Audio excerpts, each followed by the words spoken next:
Hey everybody, this is Perch. People always talk about one marriage in the Marvel Universe being dissolved or erased or removed. That's the one they talk about all the time. Now, a joke Sada leaving Marvel. I did this, funny, it's almost like predictive. I did a video a while back, accidentally predictive. I claim no credit or intelligence in this. Never do. But basically that, hey, will we ever get the Spider-Man marriage back? And the answer was, well, Joe Q will have to leave. It's like, hey, magical day. So I still don't believe they're bringing it back. I think there's, enough stubbornness inside that company. In order to bring it back again, they are going to have to sit down and go, hey, maybe we were wrong. I mean, and those words just don't come out of people's throats easily anywhere. By the way, self humility and self reflection is an art and a missing art. But anyway, so the the marriage we're talking about today that also was erased was Storm and Black Panther. So Storm and Black Panther is to me was a logical pairing. I know a lot of people bristled at the idea of a character who was an Avenger and kind of King of Wakanda and everything else marrying Storm, but Storm's her goddess initial kind of upbringing and that role she played, and then her power set, which was massive. I think it definitely was a good evolution of her character. It was a smart piece, and I mean, including the other side of Storm's character, where she could go, be a street fighter if she needed to be. I mean, she had those abilities to brawl and through her time with Wolverine, etc.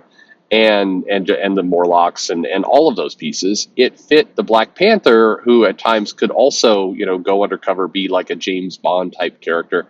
All in all, I thought the pairing was smart. I think it fit. I think there was a lot of interesting things you could do with it.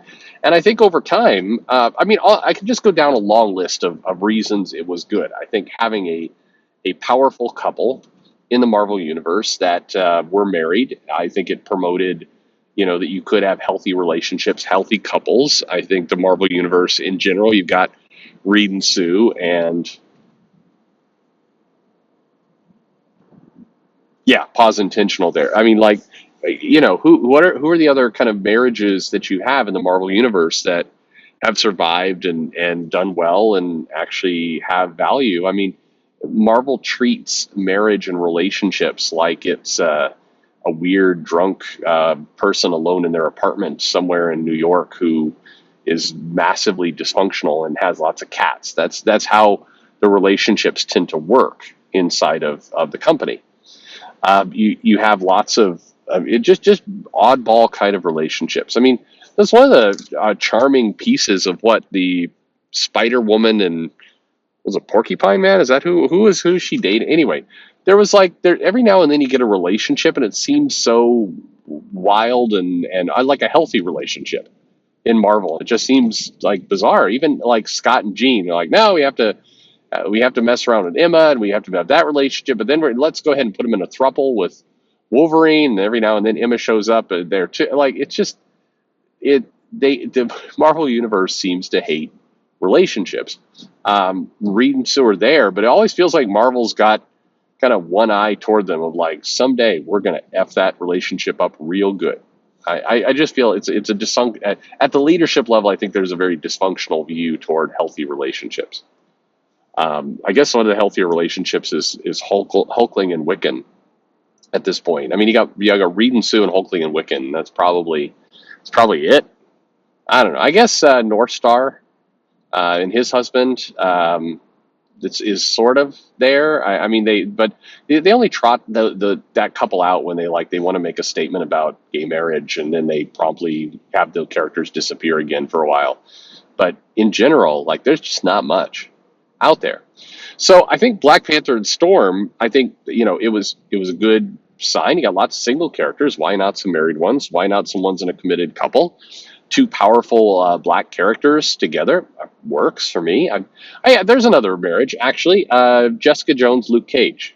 But again in the comics they do lots to pretend that isn't happening. Like they constantly are going to adventures where the two aren't together. Like you see them, but then you don't see it. Like they've got a kid. You could lean into that. Again, there's a lot you can do, but regardless.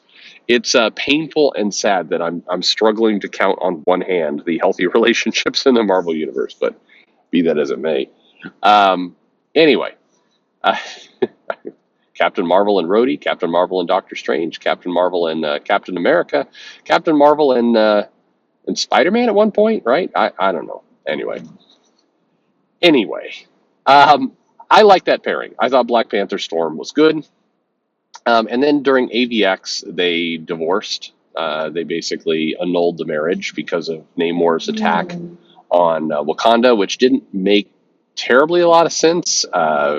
Storm was not one of the Phoenix Five and was against what was going on, and Namor was just had just been with the X-Men for like a blink, and in Marvel time it would be like 4 weeks maybe.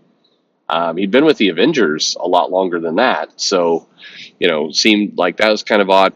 But anyway, I think that was it was a good relationship. It was a good pairing. It was solid, and then Marvel ended it. And they in the recent Black Panther by John Ridley, they do kind of an odd explanation. And what's sad about this, first of all, is Storm is written awful. I'm sorry, Ridley. You've got Storm saying things like, "Yeah, that's what being a partner is all about." It doesn't sound like Storm. I don't think Storm, who's this is a challenge. They have her as the regent of Mars, Raku, and she's supposed to be kind of a powerful goddess-like regal character, and they've got her like, when you ended our marriage, did you feel anything? You're the one who annulled our marriage, annulled it, wiped it away like it never happened, like we never happened. It doesn't fit Storm at all. And then Black Panther standing there, kind of like looking like, oh, sorry. When we battle, I knew the world would always come between us, and being a king would always come before being a husband. The responsibilities I had to shoulder, what was I going to do? Put those on you. And then Storm continues to be mad, and they're drawing her with her angry face, and he's like, I felt happy you wouldn't have to put up with me anymore. Wah, wah.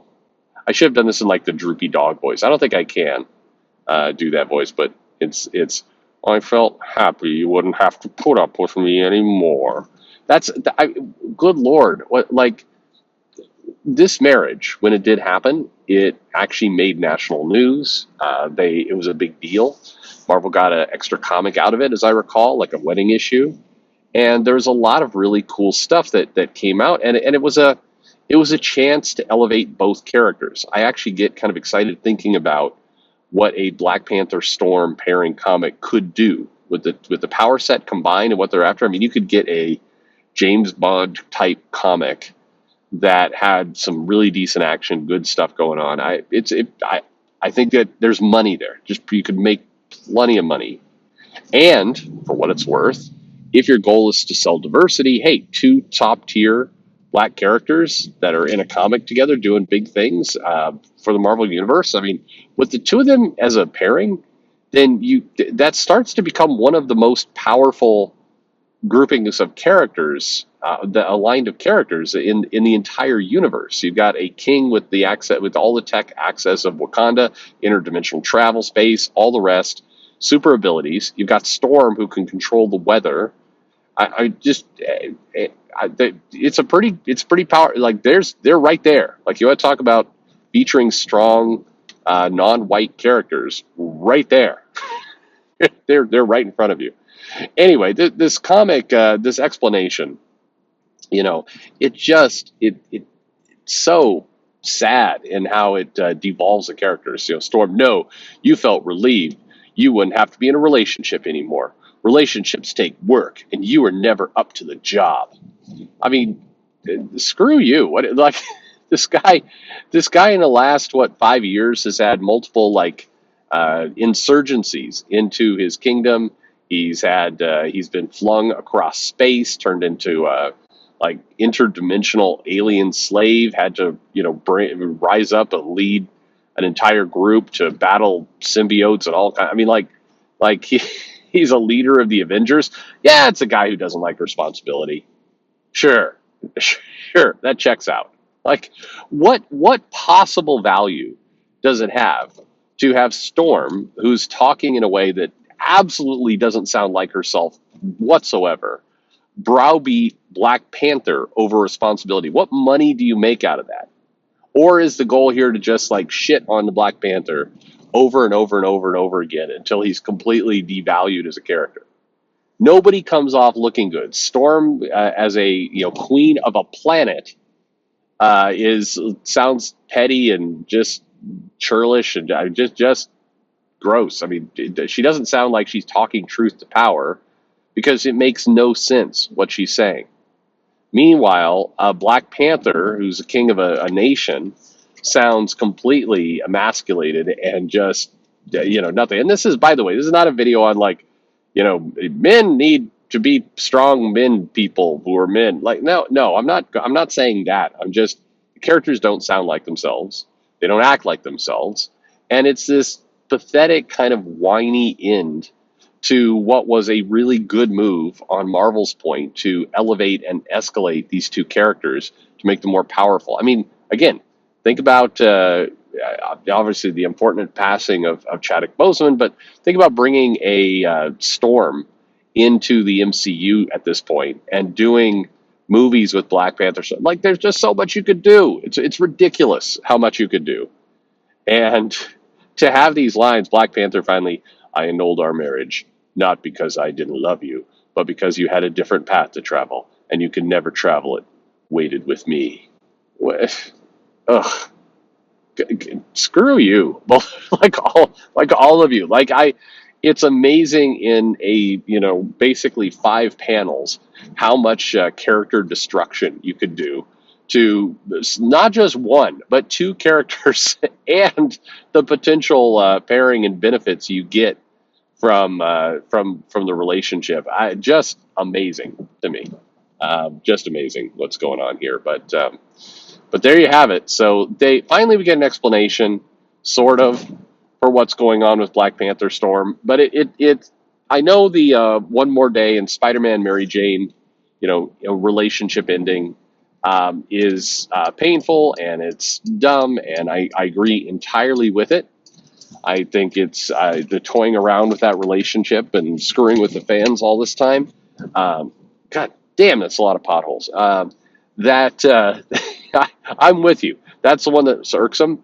But I would argue that in terms of abandoning money on the table of both of the couple themselves, and then what they're doing right now with character destruction of both as individuals, arguably costs Marvel as much money as what they were doing with Peter and MJ.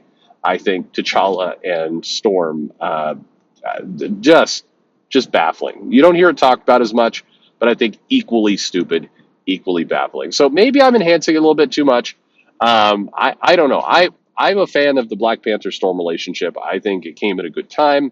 I think that in terms of Storm's growth as a character in the X-Men, I think it was a logical step to do more. I think they often are talking about, we need to elevate Storm. We're going to elevate her to make her queen of a planet, which has, I don't know. I don't think that's doing anything for the character overall. In fact, if anything, at some point when this entire silliness goes away, and the MCU starts making X-Men movies and they don't want to deal with a sex island and a planet, they're going to have to revert all this stuff anyway. So, I all in all, I don't think this is particularly helpful. What they're currently doing with Storm, and what they had going on here was super helpful. Was actually something that I think had a lot of potential. But here we are. So what about you? Am I exaggerating it a little bit? What do you think about the Storm Black Panther coupling? Was that good? Did you like it when they divorced? How do you like these explanations they're giving? I didn't want to weigh you down with the burden of being with me. I must travel this path alone. Sad, limp, tired. I'm a terrible person, and anyone who would be saddled with having to be in my presence would surely feel themselves lowered to a dark and deep place where they could never return from. The misery that comes from having to deal with my exhaustive speeches. I cannot deal with it. Yeah, well, you're a dick. Yeah, that's basically what we got. Anyway, thanks for listening.